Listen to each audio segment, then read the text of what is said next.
Hop in, welcome to Rehash, where we recap the big stories of the weekend. One of the big stories on Friday was the flooding that we woke up to. Val, you covered that story. Yes, I did. There was flooding all over the South. There was flooding at George Washington High School. And there was flooding in Genedo, and actually went to one of the homes in an exclusive neighborhood, the Paradise Estates neighborhood, where a homeowner came home, was forced to come home from work, and essentially the retaining wall behind her house, there's another house above hers, came down, and the floodwaters and the waters were all over the street. There were rocks, there was debris. It was pretty terrible. The National Weather Service is kind of keeping an eye on a disturbance that's north of Truk, and it may make its way over here, but we shouldn't see too much rain throughout the weekend. Definitely going to want to keep your eye on the weather, though. And Crystal, how about you? In court, it actually took 4 days to impanel a jury for the retrial of accused murderer Alan Agababa.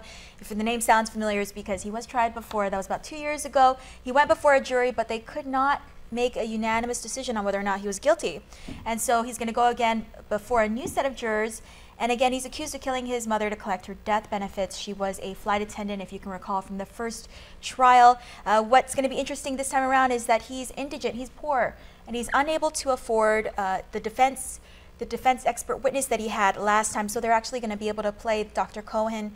He is a forensic pathologist. They're going to play his testimony from last time, despite the government's motion to keep that stuff out. So basically what this expert says is that it could have been accidental. The death was not necessarily a homicide. So we'll see how this trial varies from the first. It's kind of a funny story. I actually got called in for a jury for that case, but luckily I got let off. And how about you, Nestor? Well, one of the fallout from the North Korean missile crisis has been on the tourism industry. GVB reported that there were 7,500 cancellations, which cost the economy basically about $9.5 million. And so GVB is saying that they need to plan to kind of mitigate that. And one of the things that came out was that they pointed out that their budget was short funded by about $4 million.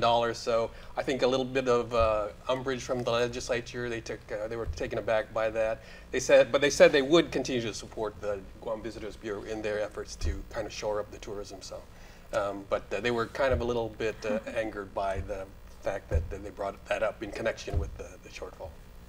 A lot of back and forth there. And on the education side, also a little bit of back and forth between at the Guam Academy Charter School. Between a former employee and the Board of Trustees. So this former employee is alleging possible improprieties. Also, the school has been having some issues over the past couple of weeks. So classes did start late for middle and high school students. And they actually started on the past Monday without an occupancy permit in place. And so classes were again canceled. And as of Friday, they had not met all the requirements for an occupancy permit. So we'll see. Classes were supposed to start Monday, but not sure yet. That update will be posted on the school's Facebook page. And of course, if you have any news tips for us, just email us at reporters@kuam.com.